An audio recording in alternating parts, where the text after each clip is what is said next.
افسوس کا اظہار کیا اور انہوں نے ایک رد عمل دیا. اس کے بعد انہوں نے کہا کہ ہم جو ہے عید کے بعد، عید الاضحیٰ کے بعد ہم بڑا احتجاج کریں گے. اس احتجاج حال ہی میں آپ نے دیکھا بوالو بائی پاس میں جس طرح سے ظاہری اور غیر ظاہری طور پر پیر صاحب پاگا نے باقاعدہ احتجاج کیا، اور احتجاج میں لاکھوں کی تعداد میں حر جماعت اور لاکھوں کی تعداد میں جی ڈی اے کے کارکن اور عام سندھی وہاں پر پہنچے وکلا بھائیوں کے ساتھ، جس طرح سے پیر صاحب پاگا نے مل کر احتجاج کیا تھا.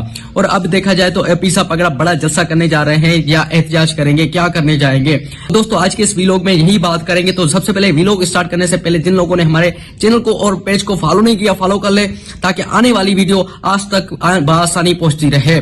تو سب سے پہلے آج خاص دن بھی ہے، یوم تکبیر کا دن ہے، خوشی کا دن ہے. جس طرح سے ہماری پاکستان ایٹمی جو ہے طاقت بنی، ایٹمی جو ہے ریاست بنی، اس طرح سے جس طرح سے پاکستان ایٹمی دھماکے کی ہے، خوشی کا دن ہے. لیکن اس کے بعد دکھایا جائے پیر صاحب پاگا کی بات کی جائے تو پیر صاحب پاگا نے بڑا احتجاج کیا ہے.